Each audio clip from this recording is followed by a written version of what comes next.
Today on Lightsaber Life, we're going to a long time ago in a galaxy far away. I'm reviewing the Stellan Gios Disney Legacy Lightsaber from Galaxy's Edge. Just how different is this High Republic lightsaber? How freaking big is it? And what three things make this the most unique Galaxy's Edge lightsaber? We're gonna find out all those answers together. Here's where the fun begins.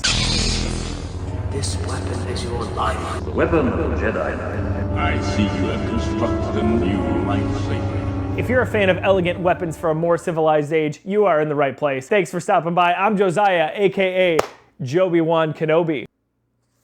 The first lightsaber from the High Republic series, let's dive into it. Right from DisneyStore.com, a legendary Jedi Knight during the time of the High Republic, Stellan Gios was revered for his deep connection to the Force and his unwavering dedication to the Republic. That's him! Admired throughout the galaxy for his wisdom and skill, Gios stood as a guardian of peace and justice. Stellan lived roughly 250 years before the Battle of Yavin. His apprentice was Vernestra Rwoh, who can be seen wielding the purple whip lightsaber in The Acolyte. Stay tuned to the end of this video, that's where I'm going to let you know what three things make this the most unique Galaxy's Edge lightsaber. And before we get to unboxing this one, I just want to say thanks for tuning in. Please be sure to hit that like button, subscribe to the channel, and drop a comment below on what you think about this lightsaber. All those things go very far for small YouTube creators such as myself, and they tell YouTube that my content is worth viewing. So as always, a reminder of our retail recap. This is a Disney's Galaxy's Edge lightsaber, which is totally fine. However, you're not going to see some of the bells and whistles that you would see on a lightsaber from higher end companies such as CC Sabers or Theory Sabers. What that means is you're not going to get features like smooth swing, color changing, NeoPixel design, and so on and so forth. But you should be collecting these. They're pretty awesome. Originally, the Stellan Gios lightsaber was released as part of a collector's edition in November of 2023. It came with a comic book in the High Republic series. On May 4th, aka Star Wars Day 2024, Disney released this as a solo lightsaber. It's still available for purchase in the Disney parks and DisneyStore.com for $179.99. Enough chit chat, let's get to this. All right, folks, so first of all, nothing special here, just our usual Disney Legacy case, which again, I love because it is hardcore, and for the most part, you can take that with you on trips. You can bring it home from Florida or California, and you're not gonna have to worry about that getting damaged. Each one of these are unique. They have their own push button logo. So this one unique to this lightsaber for Stellan is the Golden High Republic logo. I'm gonna just kind of flash that around a little bit so you can see without the glare, but there's a little bit of shine to it. It is epic. One of my favorite designs yet. And opening up this bad boy, oh my goodness, take a look at that. So, a few things to unpack here. Literally. This lightsaber is massive. Like, if you drop this on your toe, you're breaking your toe. This is not a lightsaber I would spin around on concrete. I would have a soft surface. I'm not sure I'd let the kiddos mess with this one. Just know what you're getting yourself into here. We'll talk about the design here. We'll bring it up close. First impressions, heavy lightsaber, intricate design, definitely of a different era, which would be the High Republic era, roughly about 250 years before the original movies. All right, folks, so we're gonna take a look at this here. I thought this, much like the Gungi lightsaber, I thought it kind of looked cheap online. I don't think this one, believe it or not, is as impressive as the Gungi lightsaber. Check out my video review of that one. But again, this is kind of one of a kind here. So we've got a lot of colors going on. We've got a gold, we've got black, we've got just the base metal of the hilt right here. We've got a red button here. So there's a lot of colors going on here. I think the sweet spot is probably 3 colors, maybe different shading, a little bit of weathering. But this one being of the High Republic era, it's supposed to be real elegant. It's the Jedi at the height of their power, so to speak. So I understand why this looks the way it does. We'll take a look here, bottoms up. This is not my lightsaber, otherwise I would have taken these stickers off. Thanks to our buddy Brian Doyle for supplying this for today's episode. We've got the pommel here. This unscrews right here. This is where your batteries go in. You got your CoverTech belt clip. This one is going to be heavy on the belt, folks. I do not recommend wearing this one around to conventions or anything like that. This is a perfect display lightsaber. Like, this looks really good on your wall or on your desk, wherever you may display it. We've got what almost looks like a button here. This thing does nothing at all. What's interesting is this lightsaber is based off of a book. This has not appeared in live action. It has not been in any animated shows for Star Wars. It has only been in comics and in artwork for the novel. We've got our switch right here, activation. It is really difficult to push, folks. It slides up. This might be more difficult than the Count Dooku Jedi lightsaber, which I'm going to get to in a future video. You would love for this just to be the button right here. On most Galaxy's Edge lightsabers, the button is not where they're supposed to be, just based on how they had to design these. So that's kind of unfortunate. You've got a matching red piece on the back there. And then as you get up here, so I don't know if you know this is a Crossguard lightsaber. These arms come down. Voila! The big lightsaber gets even bigger. Got our emitter right there, and we've got our crossguard blades on the side, much like you would have seen with Kylo Ren. So these small blade attachments do come with this one, which is probably why it's $10 more than the average Galaxy's Edge lightsaber. They are smaller than the Kylo Ren lightsaber. I'm going to show you how these screw in. So the arm comes down a little bit further, kind of limp. My recommendation is not to do this too much. I feel like that won't last forever, and those will get kind of loose over time.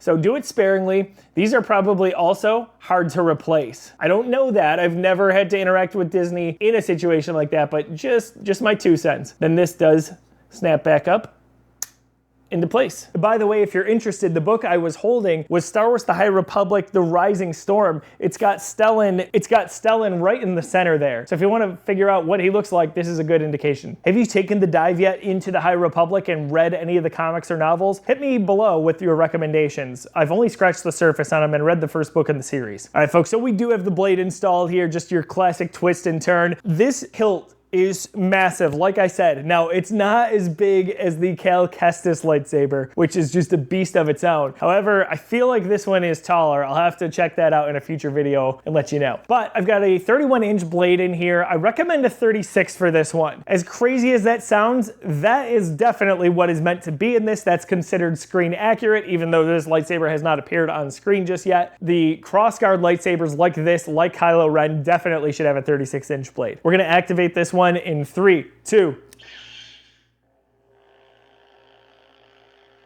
Ooh, got some blade flicker here. Probably hard to see.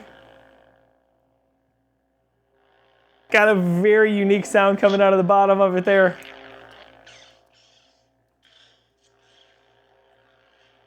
Now that flash on clash looked red. Maybe I'm crazy.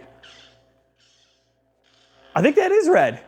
Typically these are yellow for the Disney lightsabers, so that's interesting.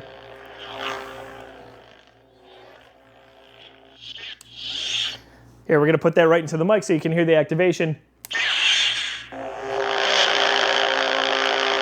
It's got that aggressive Luke Skywalker green lightsaber kind of the most unique hum ever. Now, they didn't really have anything to go off of for these, so we don't have this in live action or anything like that. So this is kind of an interesting sound. It's definitely the most unique Galaxy's Edge lightsaber sound I've ever heard. Swings around really nice. This lightsaber, even though it's very heavy, it is balanced throughout. So like the Gunji one I talked about, it's very heavy where the emitter is, where the blade meets the hilt. Here, this is kind of the same throughout. I feel like I would hold it like this. Let's talk about sensitivity real quick.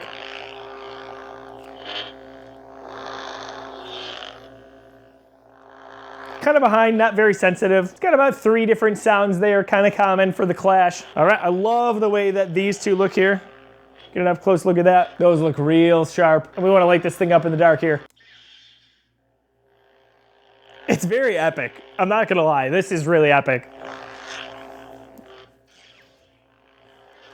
I don't think this is a lightsaber you want to swing around. I just feel like it'd be too easy to nick it up. Gonna cause some back pain for the dads out there. Maybe a little wrist action there, but easy to have as a two-hand.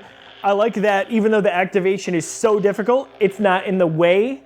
It's not easy to switch off like the Balin Skull one was. By the way, check out that review if you haven't. Where it is sensitive is when you twirl it or spin it. To a degree, not great. But very elegant, perfect eye candy for the wall, if anything else. I'm gonna do a spin test on this one and I'll post it as a YouTube short later in the week. All right, folks, and 3 things that make this one of the most unique Galaxy's Edge lightsabers out there. First of all, the hilt is the first to be released from the High Republic era. The Acolyte is considered kind of towards the end of the High Republic era, and just recently we got the Master Soul lightsaber, which looks pretty cool. I anticipate we'll probably get 1 or 2 more from Acolyte, even though the show was already canceled. This one kind of set the pace here. This set the bar high in terms of design. Reason number 2 that makes this very unique. We've got these arms here that come in and out. The Kylo Ren ones are just kind of there. They don't snap into place. They don't have to based on the design of that lightsaber. This one had to be unique because of how it curves around like this. Again, kudos to Disney for the design there. This ended up working out very well. Not sure how these would stand up over time. Don't recommend snapping them in and out a lot. And the third thing that makes this very unique,